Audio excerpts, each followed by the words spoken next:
নমস্কার বন্ধুরা, রূপাস কিচেনে সবাইকে স্বাগতম। আজকের রেসিপি নরম তুলতুলে সুজির দুধ পুলি পিঠে।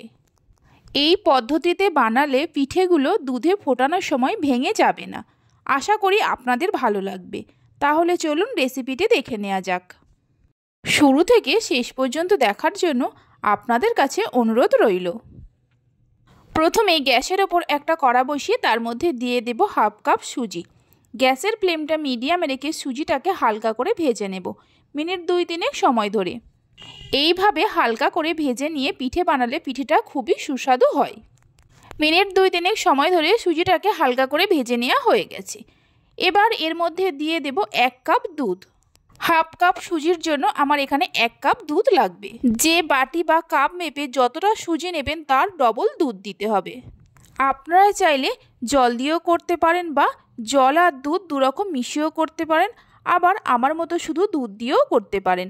সুজির সঙ্গে দুধটাকে ভালো করে মিশিয়ে নেওয়ার পর এর মধ্যে দিয়ে দেব সামান্য নুন আর দিয়ে দেব কিছুটা পরিমাণ খেজুরের গুড়, মানে এখানে আমি 3 টেবিল চামচের মতো খেজুরের গুড় দিচ্ছি।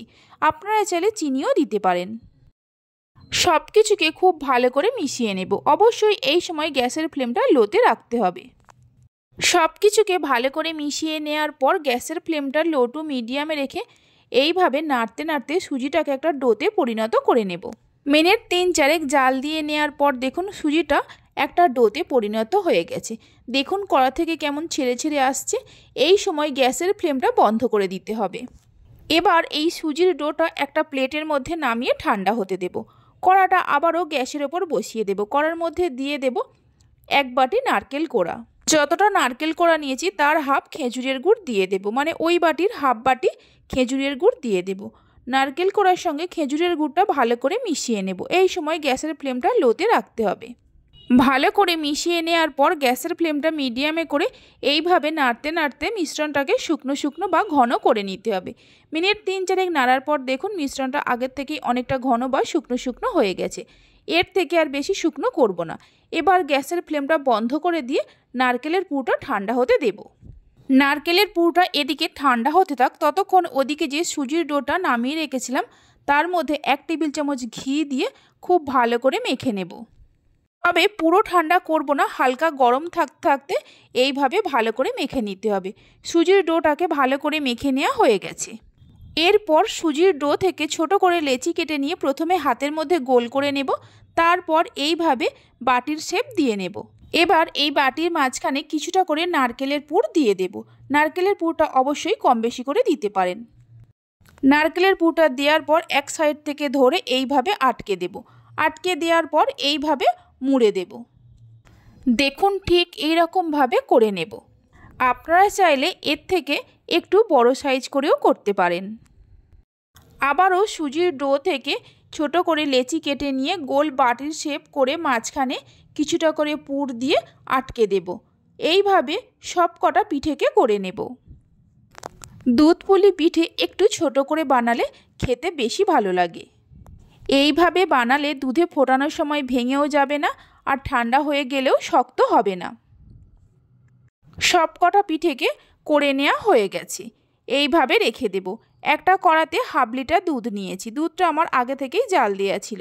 দুধ হালকা গরম হলে দুধের মধ্যে দিয়ে দেব 10 টাকা প্যাকেটের 1 প্যাকেট গুঁড়ো দুধ। গুঁড়ো দুধটা দুধের সঙ্গে ভালো করে মিশিয়ে নেব। এই সময় গ্যাসের ফ্লেমটা লোতে রাখতে হবে। গুঁড়ো দুধটা দুধের সঙ্গে ভালো করে মিশিয়ে নেওয়ার পর গ্যাসের ফ্লেমটা মিডিয়ামে রেখে মিনিট 5-6 জাল দিয়ে দুধটাকে একটু ঘন করে নেব। মিনিট 5-6 জাল দিয়ে নেওয়ার পর দেখুন দুধটা অনেকটাই ঘন হয়ে গেছে। এই সময় গ্যাসের ফ্লেমটা আবারও লোতে করে দেব। এর মধ্যে দিয়ে দেব হাফ কাপ খেজুরের গুড়। গুড়টা চাইলে আপনারা কম বেশি করে দিতে পারেন। কিছুটা নারকেলের পুর বেশি হয়েছিল, সেটাও এই দুধের মধ্যে দিয়ে দেব। সব কিছুকে মিশিয়ে নেওয়ার পর গ্যাসের ফ্লেমটা মিডিয়ামে করে দেব। দুধটা যখন ফুটতে শুরু করবে এই ফুটন্ত দুধের মধ্যে পিঠেগুলোকে দিয়ে দেব। সমস্ত পিঠেগুলো দুধের মধ্যে দেওয়ার পর হালকা হাতে একটু দুধের মধ্যে ডুবিয়ে দেব। তারপর মিনিট 3-4 সময় ধরে ফুটিয়ে নেব। মিডিয়াম ফ্লেমে মিনিট 3-4 ফুটিয়ে নেওয়ার পর গ্যাসের ফ্লেমটা বন্ধ করে দেব। গ্যাসের ফ্লেমটা বন্ধ করে দেওয়ার পর আরও কিছুটা খেজুরের গুড় দিয়ে দেব, মানে এখানে আমি 4 টেবিল চামচের মতো খেজুরের গুড় দিচ্ছি। এবার ঢাকা দিয়ে 1 ঘন্টার জন্য রেখে দেব। আপনারা চাইলে এর থেকে বেশি সময়ের জন্যও রাখতে পারেন। 1 ঘন্টা পর আপনাদের দেখাচ্ছি। 1 ঘন্টা পর ঢাকা খুলে দেখাচ্ছি। দেখুন পিঠেগুলো কত সুন্দর হয়েছে, আর দেখুন একটাও ভেঙে যায়নি।